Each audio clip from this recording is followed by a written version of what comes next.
Clashes between ethnic groups have become a major challenge to the government of the diverse country, which took its present form from territorial expansions of the 19th century.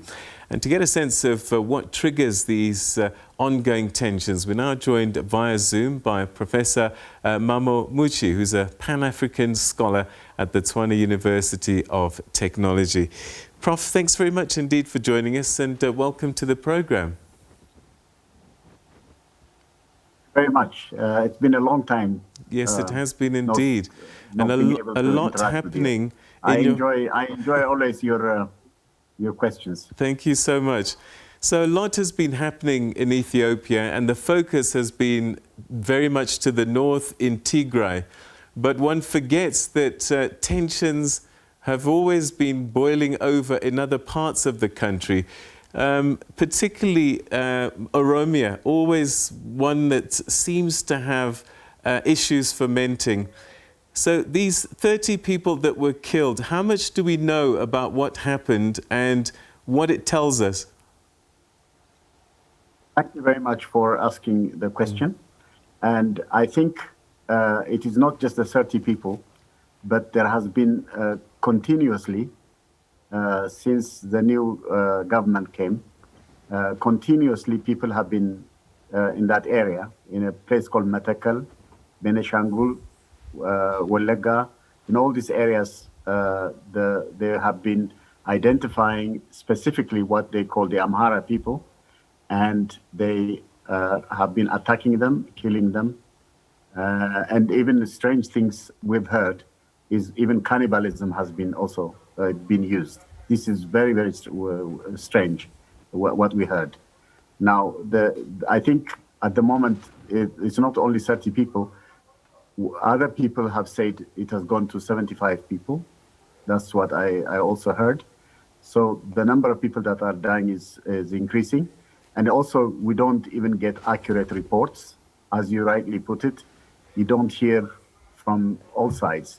From the opposition side that are said by the killers, like the OLF Tshwane, they also say, well, no, it's not us who are killing them. It's actually the government side, they say. And the government says it is the OLF Tshwane that did it. But there is no data, evidence-based, clear evidence doesn't exist. So what we have is a very, very confused situation. And as you rightly put it, the main challenge we have is that this ethnic division has been in Ethiopia since the TPLF regime came in 1991. And even before they came in 1976, around that period, the Ethiopian calendar 1968, February 1968, they had a declaration where they made the main enemy, their main enemy, they said, the TPLF, is the Amhara people. And so they have been targeting the Amhara people. Some people have said that I have read that something like 8 million people have been killed over the last 27 years when they were also ruling the country. So now the killing has increased, is growing, and it's not stopped. But you mentioned something about the 19th century. I think Emperor Menelik was one of the leaders. And he actually, when the Berlin Conference 84-85 happened, when all of Europe started trying to say this part for Spain, this part for Portugal, this part for France, this part for Germany, this part for England, and then some of the parts in Ethiopia, they included Ethiopia for Italy. He said 5 years before the Berlin Conference, he warned them. He said, we will not allow Africa to be divided. We will struggle against that. He said, as far as he's concerned, Ethiopia is also all of Africa, until Madagascar, everywhere. Even in South Africa, we're all the same people. We do not want you to. And then what he did was, he was thinking that even the Oromo area, that area that now, he wanted to include everyone together. That was what his ambition was. And then, in fact, in the Pan-African Congress, he was appointed as the first honorary president of the Pan-African Congress in 1900. He was that because of what happened in the Adwa victory he did. When he did the Adwa victory, the Oromos also participated with him. The people whom he was fighting, they come together. Right. So we had that kind of history. Why we are having this very complicated situation now, very confusing situation, is something really, really difficult to understand. And the innocent people, ordinary people should not be killed. I think that this has to be stopped. And the rule of law must be really a priority so that no innocent people who have nothing to do with all these politics are being wiped out and killed. Who must put a stop to it? Who must be responsible for stopping this violence? If we have the government, the central government, look what they did. When they said the command forces in Tigray were killed, and there was a Maikad massacre, they went to TPLF, and the TPLF was saying that they had enough forces. All right, but let's talk about what's happening in Oromia.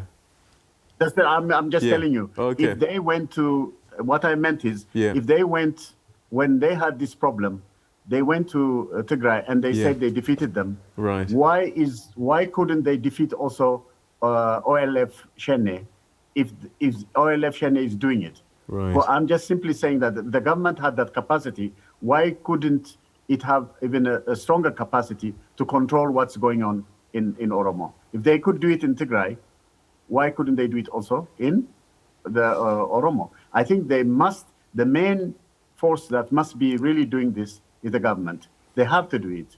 If they have the force, they have a federal force, why can't the federal force also act and control the situation so that rule of law is obeyed and no ordinary citizens are killed in the Oromo area based on ethnicity?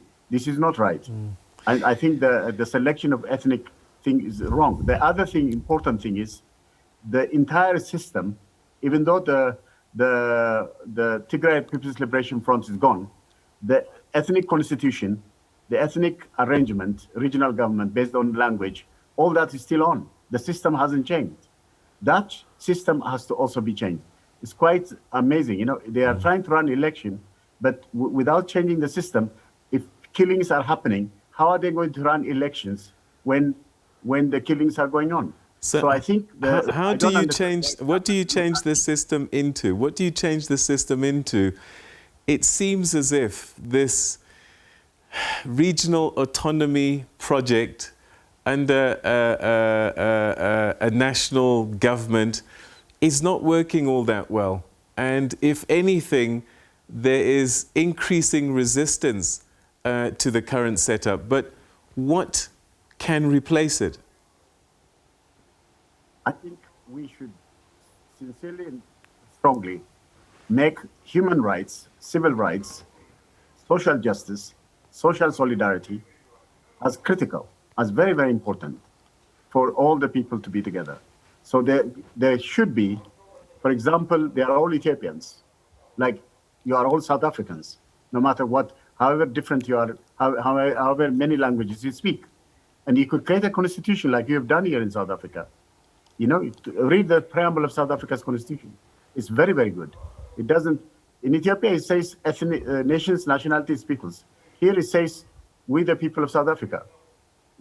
Despite the fact that you have differences. So what we should do is also to genuinely to create a system, not just for Ethiopia, for entirely the whole of Africa. We should really try to use social solidarity, social justice, human rights, civil rights as the criteria, the primary criteria, the priority for how to bring the people together. Unity is important. Division is not good. We cannot use language, gender, religion, all these things to divide us. No, what we should do is we should see them, include them in the human rights, all right? Vision and mission and objective, and get it to be accepted and universalized, not, fragmented, fractured. No, we must move from fracturing to unification. Do you think? And that is the kind of thing. Do you think that all Ethiopians see themselves as Ethiopians first, and then Oromi second, and the other ethnic groupings, or do we have a situation where people see their ethnicities first, and then only then do they start to consider their Ethiopian identity? Let me just say this to you. The only challenge we have in Ethiopia is over the last 30 years, when the Tigray People's Liberation Front came, they imposed ethnic division based on language. Look what they did. When they created this ethnic division, regions, you know what they did? They gave them their own flag, their own parliament, their own government, their own army, their own police. And then they said, you control the economy, all right? And then when others come, they were treated as if they are foreigners in the different regions, which is very, very, very wrong. You have divisions in America, you have 50 states. You can create states like that, but the rights, economic and social and human rights, should not be targeted because you have these divisions. That's what they did, which is very, very wrong. And that wrong is implanted in all regions now. But still, trust me, if there's a data done, there's some kind of referendum is taken. Are you Ethiopians or are you something like that? You know what? Can I just say this to you? I think the majority of the Ethiopian people, I'm pretty sure over 90% of the people will say they are Ethiopians and Africans and humans. I think they will go to that one. I'm just telling you my own example. Yeah. I have a permanent residence in South Africa and I have some other passport somewhere else because I've been over 52 years outside Ethiopia. When I was a child, I told you I left Ethiopia. Then when when I filled the form, when they asked me what is your ethnicity, I didn't want to fill it. I refused. The ambassador of the country where I was asking had to say, okay, give him the right. I didn't want to fill it. I didn't want to say. I did not want to put my ethnicity I'm not. I don't believe like I'm an African. So sincerely, I could be also South African anywhere. And I'm working with Africans. You're my brother. No, Ubuntu. You are, Yes, we totally understand. I hurt myself unfortunately, we've run out of time, but I think your message, particularly this last one, something that certainly resonates with the majority of Africans. And thank you so much indeed for joining us and giving us your insights again. We'll chat again soon. Thank you so much. Thank you so much. You're doing great work. Thank you so much. Thank you. Thank you. All right, thank you for caring. Professor Muchie talking to us about Ethiopia. Sadly, 30 people, we believe it could be more than that, that are being killed in recent attacks in Oromia.